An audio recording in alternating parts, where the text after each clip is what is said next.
if you are talking, you're selling. If you're listening, you're caring.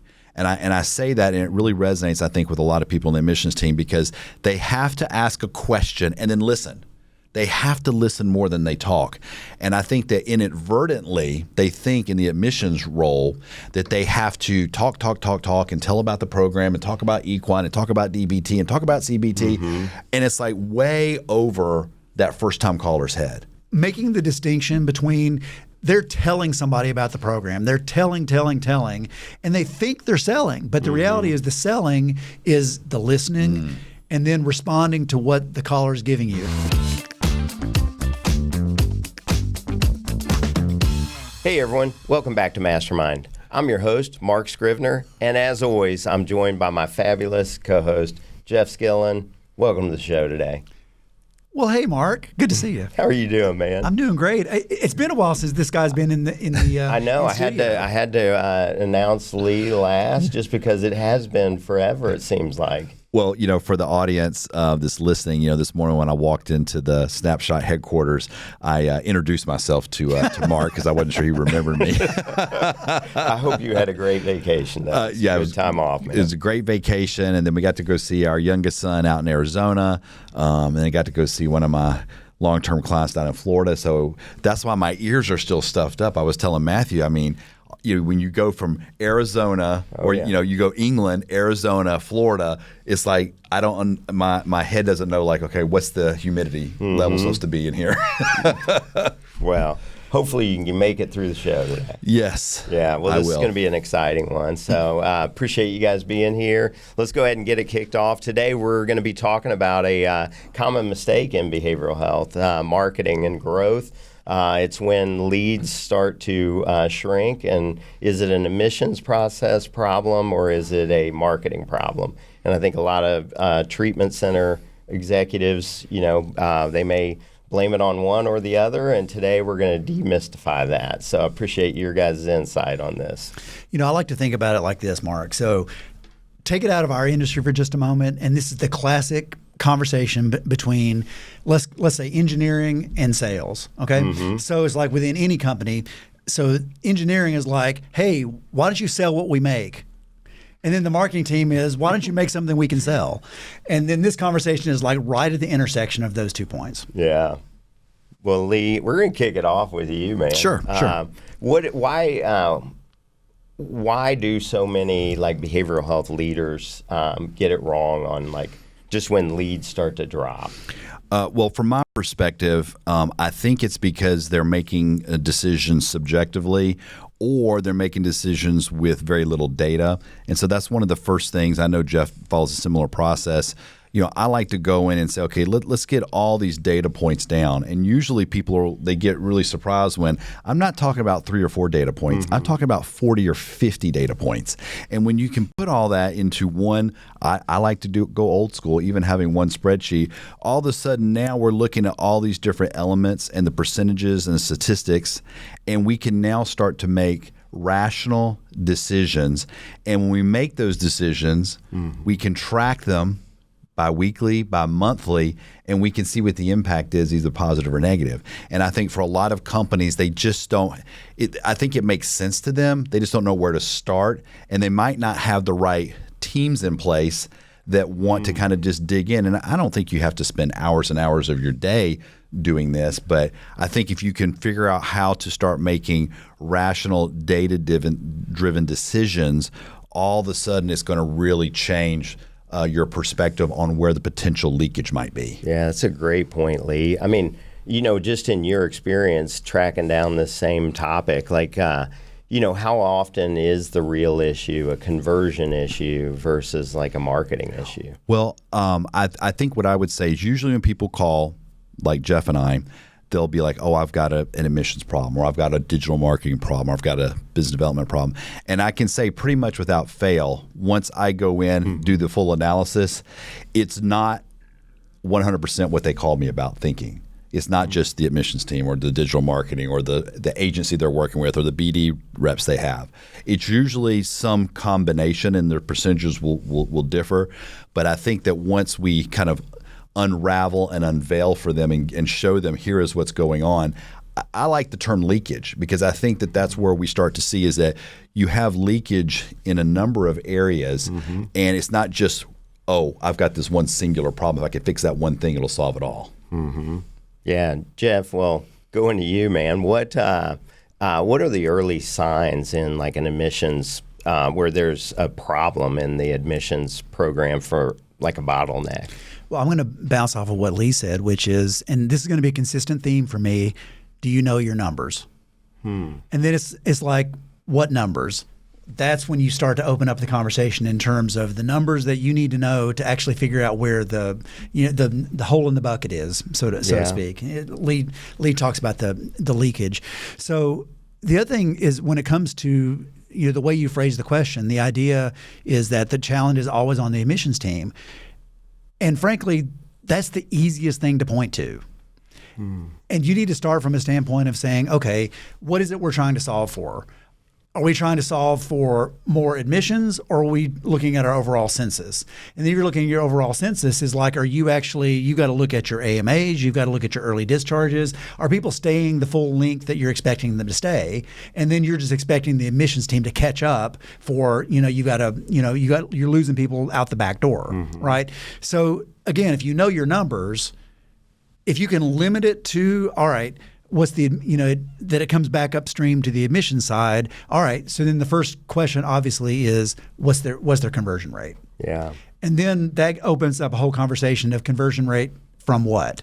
From business development, from paid calls, from organic calls. It's like you need to know those conversion points so you can get an idea of what segment needs to generate more opportunities. Yeah. Finish this sentence. If your program is struggling, generating more leads will only what?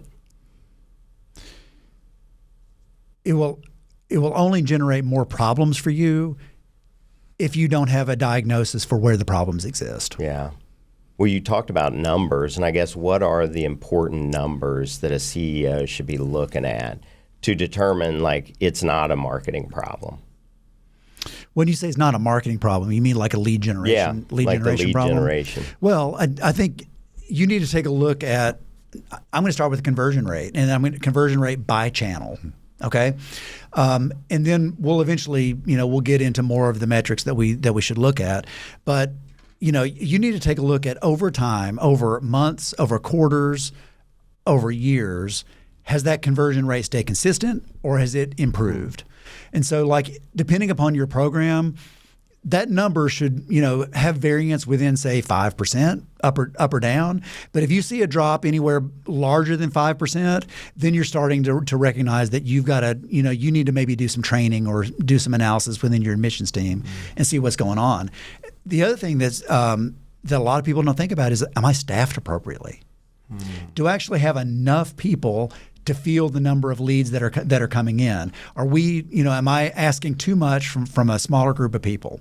A lot of people don't pay attention to that either. And Jeff, I want to jump on when you said that. I find it amazing when I go into, I would say probably 90% of the programs that I've gone into to do an analysis, when I'm looking at their admissions team, I will ask either the director of their admissions, or I'll ask, even their CMO if they have one, or their director of BD, or their CFO. I'll talk about staffing. I'll go, well, are you running an Erlanger method?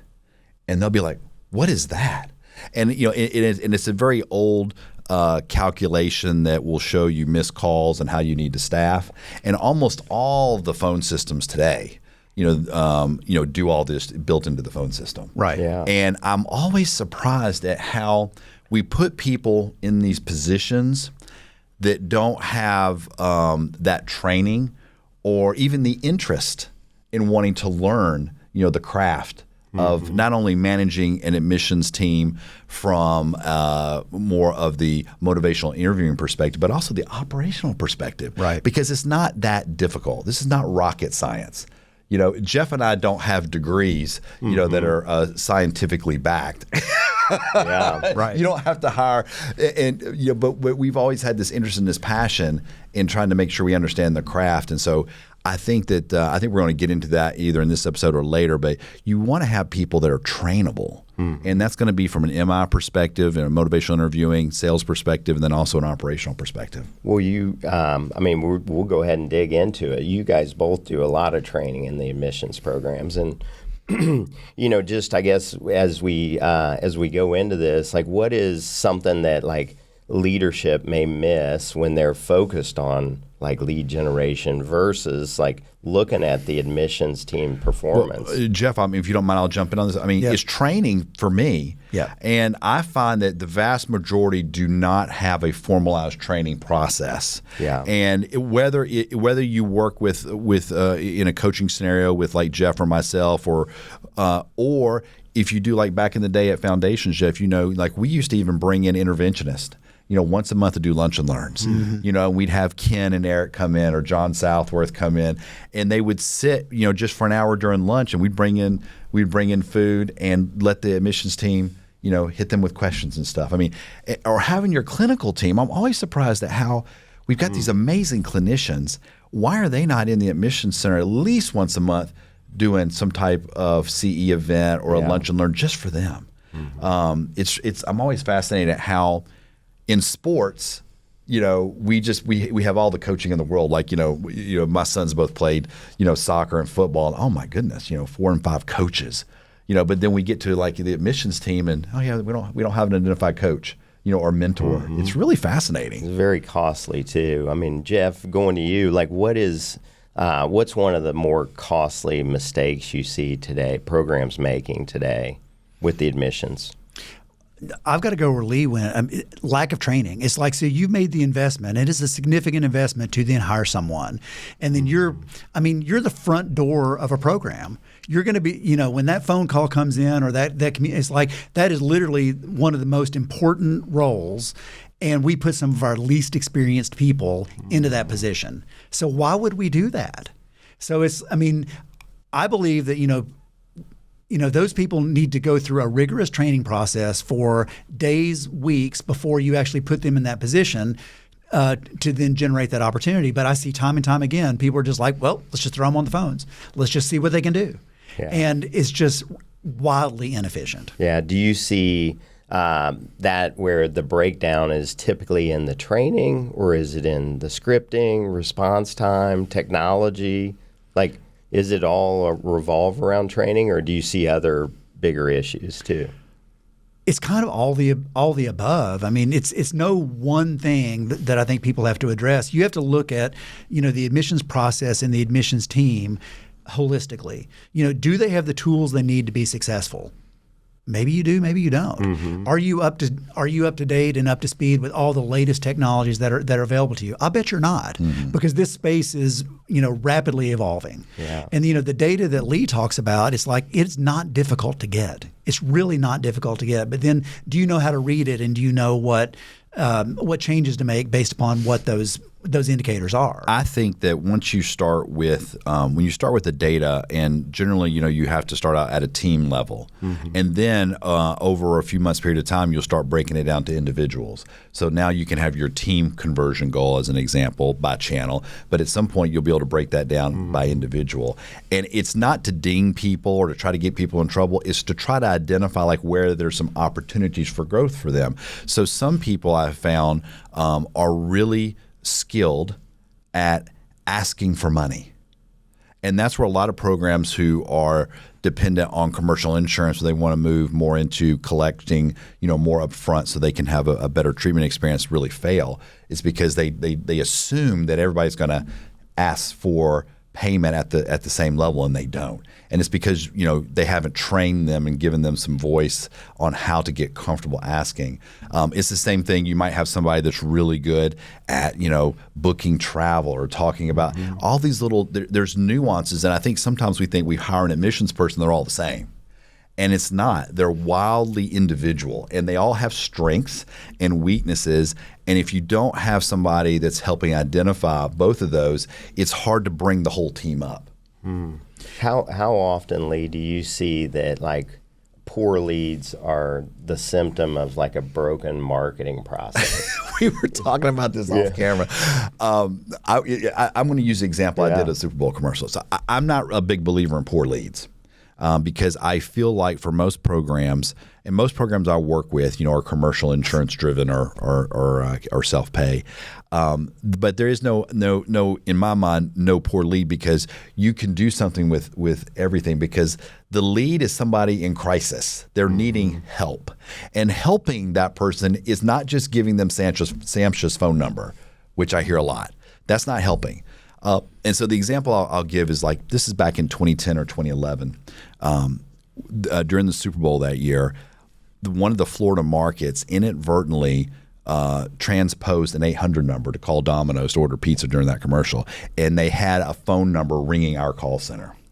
And so all of a sudden the phones blew up. The admissions director at the time called me, panicked and mad, thinking that we had done something in marketing, like we had somehow. I'm like, we have nothing to do with this. So we had to get on had to have a big conference call because it was like an immediate problem. We're trying to watch the Super Bowl, but we're on this.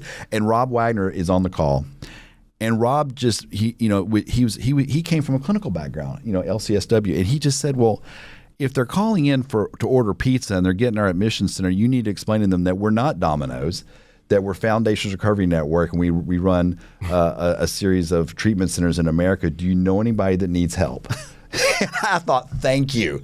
Because see, that's the example of there are no poor leads. Yeah, it was unfortunate that they had done that and overloaded our call center, but you got to have the mindset to be like, okay, but can we help these people? Can we?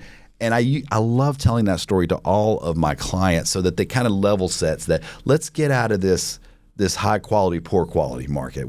Believe me, marketing and BD, they want to give you calls that's one and done.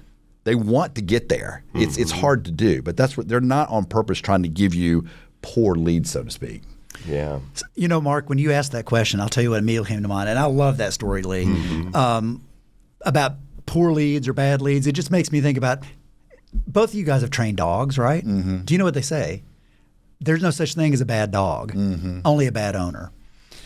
So I take a look from that standpoint, which is, these leads that are coming in is like, not all of them are going to be a fit for us, but can we do something with it? We should all be blessed with having a parent, a grandparent, or a great-grandparent that lived through the Depression. And the reason I say that is because they know that you don't let anything go to waste.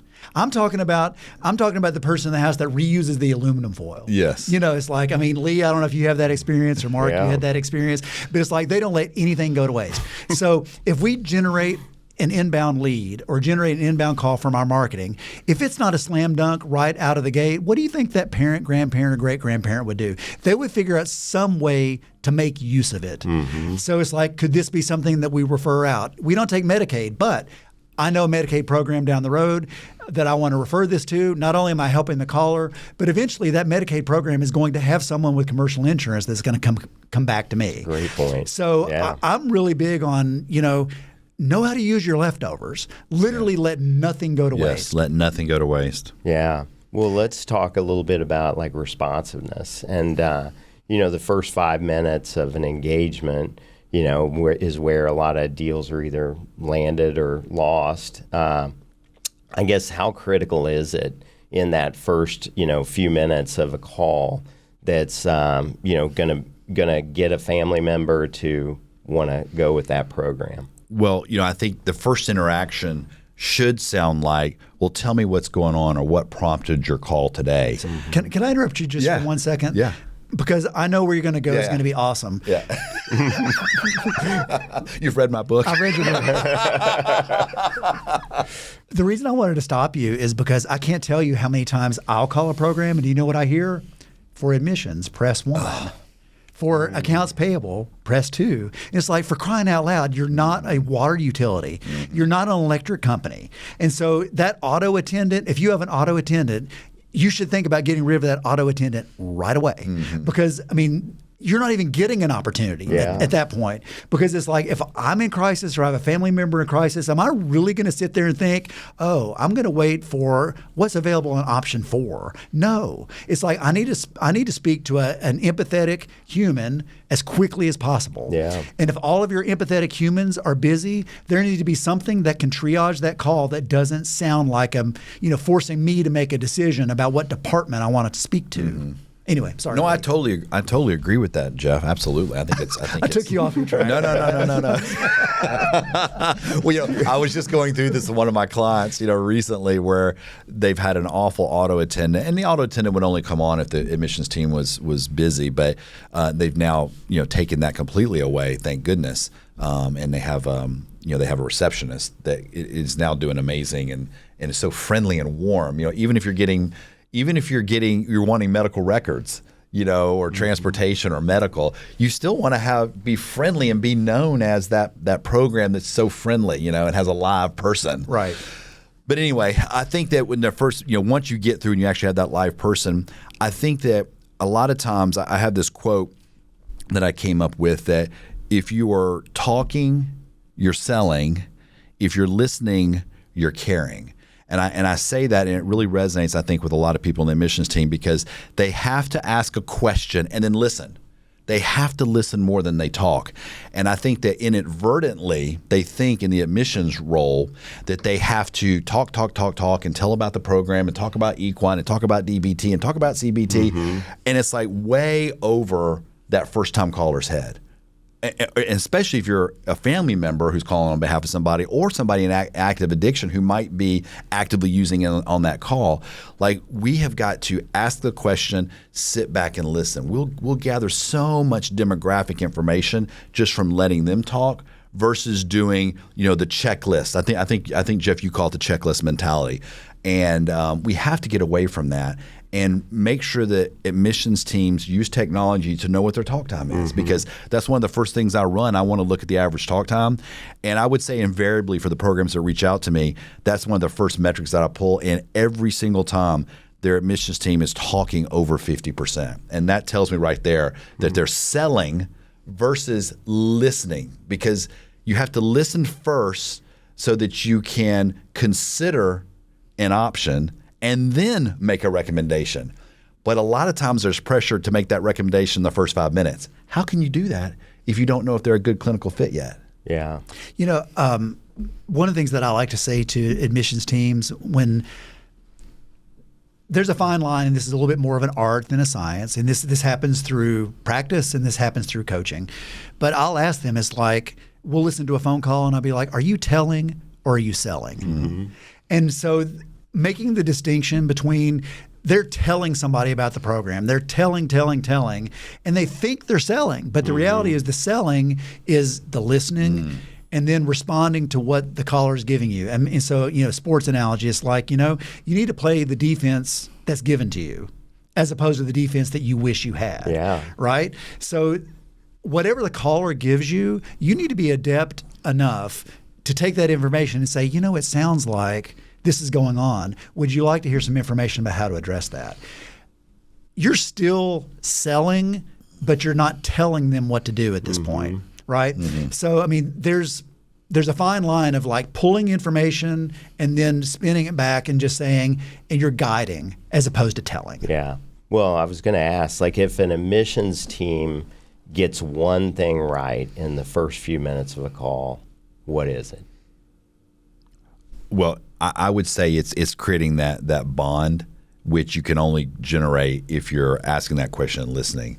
But if you can create some type of bond, that's going to allow that caller to lower their guard and share more honestly with you, which gets you to a lot of things. Jeff and I have had a lot of situations where somebody shows up to the treatment program and they realize, they didn't tell us everything.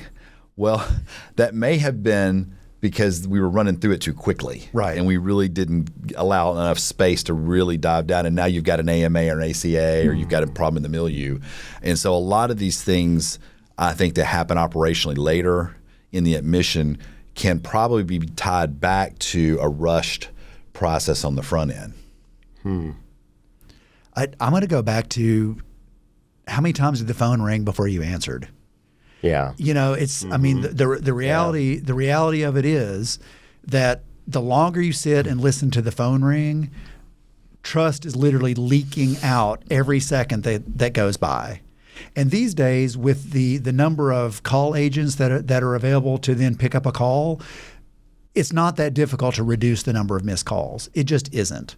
So this is a very difficult call for someone to make, for a family member to make. And the longer they sit there, and it's like ring, ring, every ring equals more regret that they made that call. Yeah, that phone is real heavy. That phone is really heavy at that point. And so then, to Lee's point, that admissions person is starting from a deficit and has to fill that deficit. Like there's a trust gap already.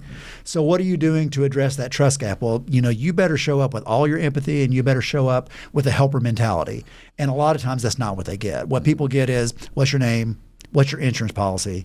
And it's like they may go through the motions with you, but those other 3 or 4 programs that they've already called, they're going to immediately be like, boy, I regret calling. Yeah. And, you know, and I love your commentary about trust. I've got a module that I did recently on trust, because I think a lot of times for folks that aren't necessarily trained in motivational interviewing or working in admissions or marketing, they don't understand that trust in the world has really morphed. I mean, when you think back to more ancient times, trust was you went to your chief, you know, or your village elder.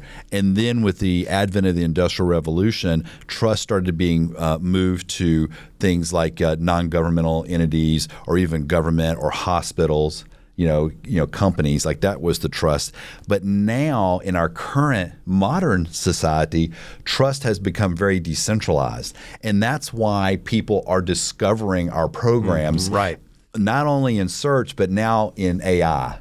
And so we have to be adept at understanding that when they do call in, like trust is real critical. I said the word bond, but then Jeff, I mean, it's really developing that trust. It's so critical, and it can be lost just it's on a razor's edge if you're not careful with it. Is there a phrase, or, you know, is there a word that you teach people to use that immediately builds trust right off the bat? I don't know about a word or phrase, but I'm a big fan of. There are 2 things that I like to do. Seeking, you know, offering affirmation. I'm glad you called today. You know, it's like that's one big thing. And the other thing is asking permission. If it's okay with you, I'd like to make a recommendation. It's just a tiny little shift, but it's what you're doing is you're building trust every step of the way, where what you're saying to someone is like, I'm about to then move this conversation forward, but only if you'll let us. And that's giving someone, you know, that's giving the caller an opportunity to feel like they're actually in control and have agency over this conversation. This is another great example of, you know, whoever your team is that's managing your admissions center, they need to understand the depths and the levels that you have to go to really understand that caller. Because I like, you know, one of the other things that and I know Jeff does this too, I like to train on something called the psychology of the caller. And I think it's important in that opening few seconds of the call, it is possible to identify what type of caller this is. Is it a counselor, a fighter, boxer, a detective, an entertainer? Those are the 4 that I go with, but there are other programs that can go deeper. But once you understand that, now all of a sudden, like Jeff was saying, now you can say, is this type of caller, do they need that affirmation? Right. And one of the things that I always like to, depending on the type of caller, especially if it's an entertainer type, I like to train the admissions team to say, you know what, you've called the right place. Because especially in this market, they're just maybe finding your number on their phone or in ChatGPT now. They're not really sure who you are. And so you do need to give some type of affirmation so that they can like breathe and know like, this person is going to help me. And you know, I mean, and I'm glad you brought up the avatars and the personality types, because I mean, that's important. All of them though benefit from affirmation and permission. It may show up a little bit differently, but I mean, I'm so glad you brought up the idea of where trust comes from in society now, because, you know, it went from a hierarchical to side, and now we're kind of on our own a little bit. So imagine you're now kind of searching into the void, And then the first organization that actually gives you affirmation and actually develops that trust and then gives you agency over your conversation, that's where that trust is gonna come from. Yeah. And so many organizations, they approach it like order taking. And that order taking is like, I mean, that works until it doesn't. And then when it doesn't, it's hard to, unlearn that habit. Well, let's we've briefly touched on it earlier, but just talking about the training aspect of this, like what, in building like a high performance admissions team, which you guys are known for, like what is a characteristic or maybe like talk about a high performing admissions team that you've been a part of versus like what you see with just an average admissions team? Well, I'm going to go back to something that I've said a couple of times already. It's like they know their numbers. I mean, a high-performing admissions team is like they know their numbers, and they're also constantly committed to improving a little bit better every day, a little bit every day.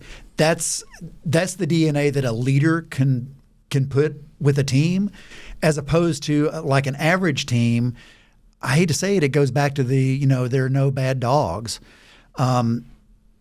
It's what's the owner, how's the owner treating these dogs? Is like if they're beating them up all the time, it's going to be very difficult for them to continue to want to provide empathy and care and support and all these things that we're talking about. But if they're building up and say, you know what, I know this is a difficult job.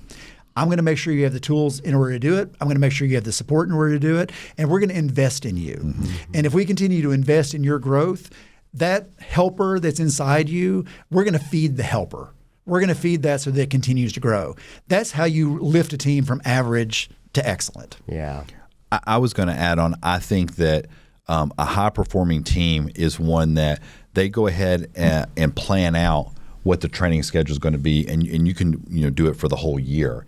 You can say, okay, we're going to do this many lunch and learns, and you can have it listed out. It's not that hard to do, especially if you're doing one lunch and learn a month. So it's 1 hour, pick one day for lunch, you bring it in. You might have to do 2 schedules depending on how big your team is.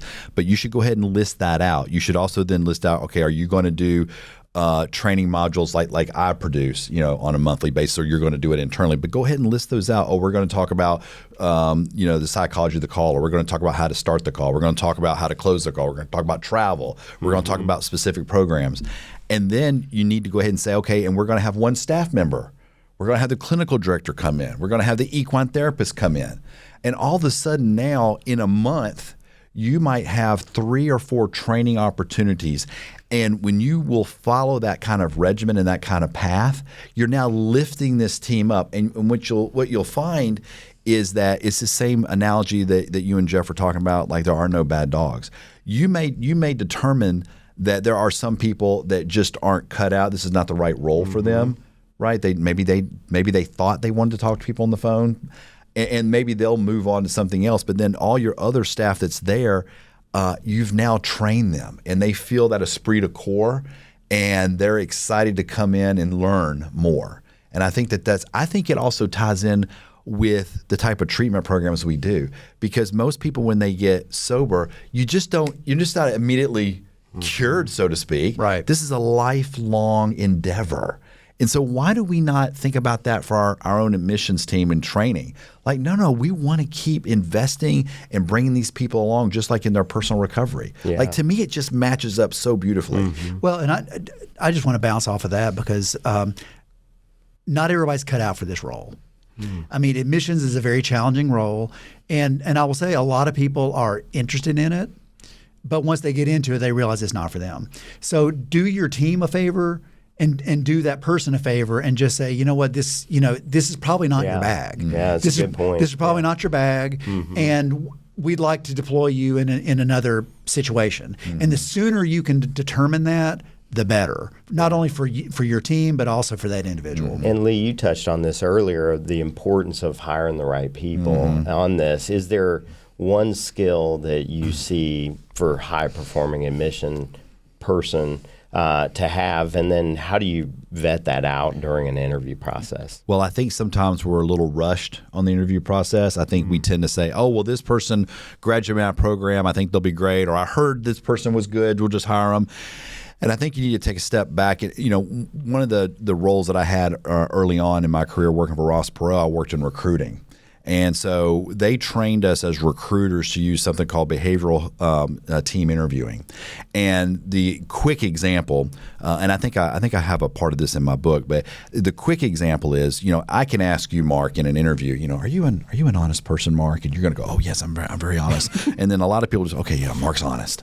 But I haven't learned anything. Yeah. So you have to ask questions like this. If you want to find out if Mark's honest, you're going to say, Mark, can you think of a time where somebody asked you to do something dishonest or that you were uncomfortable with? Now Mark's going to have to think about, I remember that time when somebody asked me to fudge the numbers. And in telling that story, I now have learned something related to honesty, which I can then dive into a little bit more. And I think it's the same thing when you're interviewing admissions people. Like you have to just not go through the checklist. Right? You have to kind of dive in and really get to know somebody. And role playing is another great way to do this. We would role play. Like, okay, great, you're in an interview. Let's ring. Right. You're taking my call. Let's see how you do. And there's also something called a probationary period. And I don't think I think almost probably all companies have a 30 days or a 90-day probationary period, and there's a review. Well, you need to be really using that. It shouldn't just be a bureaucratic, oh my gosh, their 90-day reviews due, I got to quickly fill this out. No, you need to be meeting with them weekly and monthly and really finding out, are they taking advantage? Because you have that window where you can say, not a fit, instead of like wondering 6 months later, why did we keep this person? Right. Or you find out, you know what, they're really good in this component of admissions, but they need some help here. Well, let's give them some help. Mm-hmm. Yeah. Well, staying on the track of like marketing versus like the operational aspect. I mean, Jeff, you've probably been approached many, many times by program owners or executive teams, and they say like our marketing isn't working. Like, what should they be thinking about or asking when they're asking that question? Census is down. I mean, marketing's doing a lot of work in that question or that statement. Our marketing isn't working. It's like, can you be a little bit more specific in terms of what part of that you don't think is working? Okay. Right? So, again, I'm going to start, and this is like the third time I feel like I'm doing a 3-point turn here. But it's do you know your numbers? Yes. Do you really know your numbers? And do you know which segment of your business is actually delivering results for you and which you feel like is lagging, right? Because the reality of it is marketing and admissions is the easiest thing to point to. Mm-hmm. That is the easiest thing, and it's the blinking red light that everybody points to. It's a lot more challenging to say, how are we doing once we actually admit these folks? Yeah. Are we actually, delivering on what we say we do? These are much deeper questions that you need. It's like, if you can check all those boxes, then maybe that's true. Yeah. Maybe that's true. And there's some formulas that I can help people, come up with to determine how you're performing in each one of those segments. But I quickly find out in that question comes up is just like, a good number of people don't know their numbers. Mm-hmm. They're just frustrated. Yeah. Well, Mark, Jeff, you and I had a conversation recently, with the change in ACAs this year. It's really been refreshing to know the programs that know their data. Yes. So that they really understand that this is the impact that people not having those ACA policies is really having on my business. And I can remember a time one of my clients was struggling with their newly opened outpatient clinic. And they were like, we have a marketing problem. And really what it was, we had a conversion problem, meaning that the contracts for the commercial insurance had not become effective. So you're getting calls, you're getting leads, you're getting inquiries, but we can't get them in with those policies yet because it hadn't all been. So it's not really the marketing problem. It was a conversion problem that wasn't even a call center conversion. Mm-hmm. It was, we need this contract to go live first. Yeah. And and whereas the owner was just thinking about it as a marketing problem. Why is my outpatient not full? I got a marketing problem. When it's really, when you know the numbers, now all of a sudden, now we had something to go work on. Mm-hmm. Okay, well, can we speed this up or can we discount, until that comes? I mean, there were some things that we could work on versus yelling at the agency or yelling at the call center. Well, staying on this, like, what do you do, Lee, in the training that gets the marketing team and the admissions team to be more collaborative with each other versus, finger pointing? Well, you got to have a team. They have. It has to be a team effort. I found that I think and Jeff, I would love your perspective on this too. I feel like the golden era at Foundations was when we had marketing, BD, alumni, conferences all unified. That was when we didn't have finger pointing. Because at the end of the month, when everybody's trying to figure out their numbers, if there was like, well, this, it was going up through one channel. And we were able, once things got split apart, I feel like that's when things started back to the finger pointing. It's this problem, it's that problem.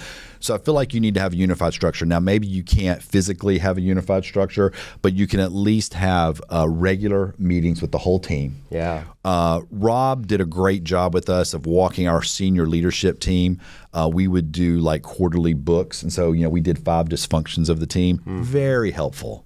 And we also did good to great. So we made sure we had the right people on the bus, and we also made sure that we were when we were having these meetings, we were in a safe area. That if I'm questioning you, I'm not really questioning you, I'm questioning numbers. Right. And I think that really helped us break down some of the barriers to just naturally get lifted up. So I encourage anybody that's listening to this to think about actually investing in your senior team or your executive directors to make sure that it's not personal. We're trying to figure out a business problem and where we can put some resources. Yeah. It's always about, can we take resources away or can we cut here or there? No. We're trying to figure out opportunities. Right. I mean, perfect example, and Lee, you brought it up, and there are a lot of programs struggling with this. I mean, there are less people with commercial insurance, period. And it's like, and that's no fault of their own. This is a macro issue that happened as a result of what happened in Congress, right? So there are less people with those commercial policies. Why do you blame marketing for that? Why do you blame admissions for that? It's like this, the leadership team needs to come together and just say, okay, this is a business reality. What is our approach going to be in order to address this business reality? But unfortunately, it's just like, nope, got to generate more leads. Nope, we got to get more efficient. Nope, and not recognizing that it's like there's been a macro change, and so smart programs. Like Lee said, you don't make it personal. You don't make it about the individuals. It's like we've got a problem to move. Jeff, you were involved in this, but when we had our issue at La Paloma in Memphis, and I write about this in depth in the book. It was a marketing problem. We got this marketing problem. Why are we not full? In Memphis, we're duly licensed.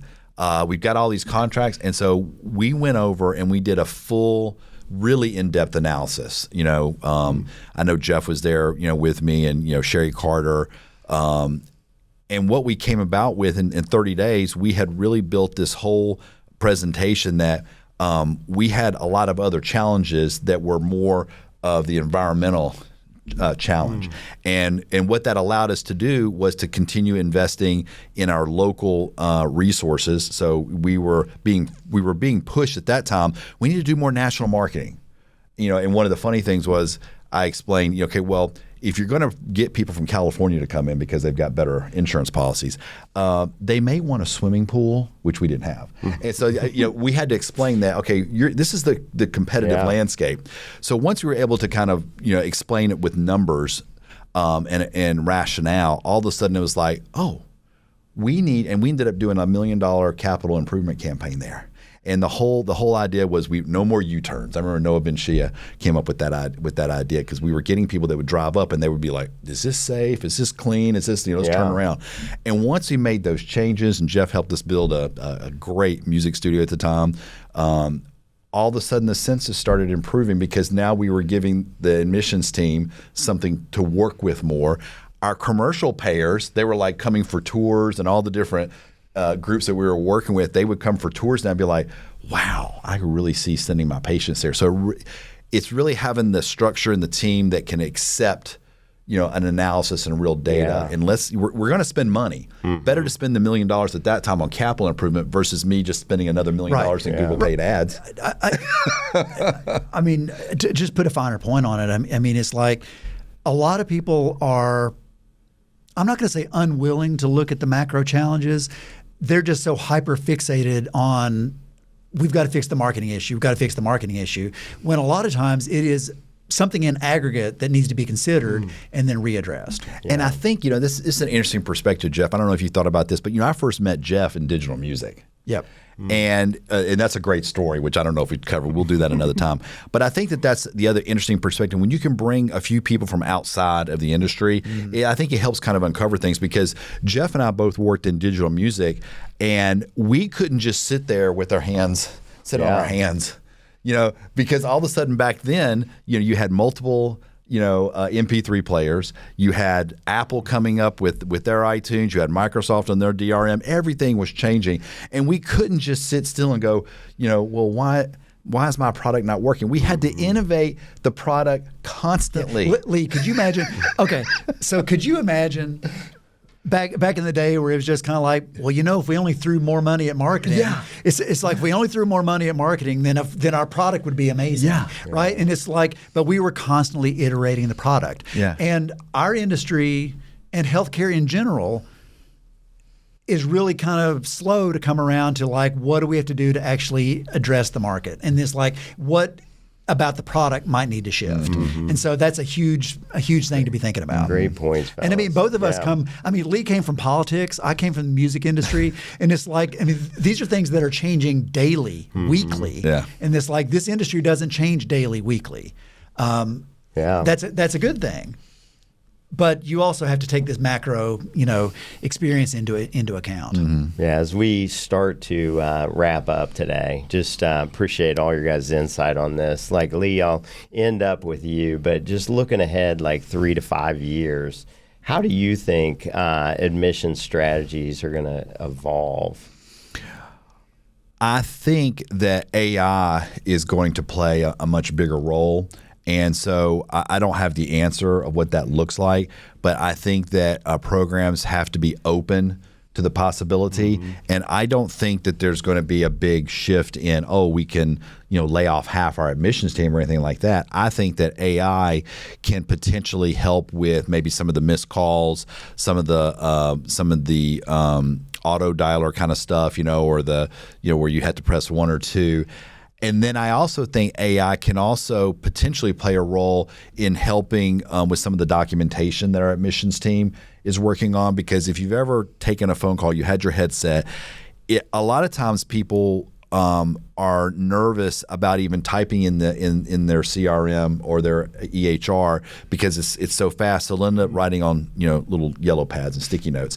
I think AI potentially has the ability to help take that burden away from the admissions agent, which in my way of thinking should allow that admissions counselor to focus on the listening instead of focusing on the writing or the checklist stuff. Because if they know that they've got something kind of taking care of the documentation and they can really listen and hone in and start to ask questions and then do that, consider options, and then make the recommendation, it should be a benefit. But we'll have to wait and see. I know there's going to be programs that are probably just going to jump in and so let AI do it all, and I don't think that's going to work. Yeah. So I think you have to not be afraid of AI, and also focus on the AI component of what can it do to help versus replace. I agree with Lee, and I think on both sides of that, one of the things that happens on the admissions side that I think people get really aggravated with is that if you go through a process, regardless of the program, you end up telling your story like 5 times. Imagine if we could shorten that so you only share your story 1 time, and then that information then continues to inform the process. That's where I think technology could be really powerful.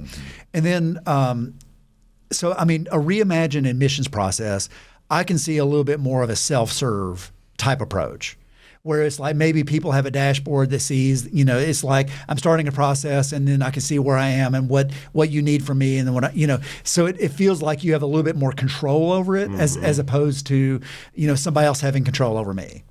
And then of course, search is going to be I personally believe that we're going to be staring at less glass boxes in the future.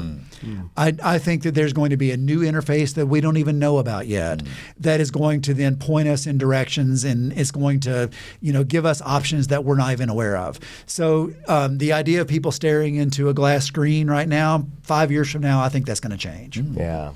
Well, gents, thank you so much for all your insights today. This is a great episode, and that's a wrap for today's episode of MasterMined. On behalf of Lee, Jeff, and myself, and the entire MasterMined team, thank you for tuning in today. If today's episode around marketing or admissions sparked any questions, please drop them in the show comments and we'll be sure to get right back to you. If you would do us all a favor and subscribe, rate, and review our podcast so that we can get this message out to more people. Until next time, we'll see you on MasterMined. That wraps up this episode of MasterMined. Thank you so much for joining us. And remember, MasterMined is not just a podcast, it's a community. So don't forget to comment, subscribe, and review us. Your feedback helps us continue to bring you content that's relevant and relatable. Thanks again to our sponsor, Snapshot, a digital media marketing agency. And thank you for joining us on MasterMined, your behavioral health playbook.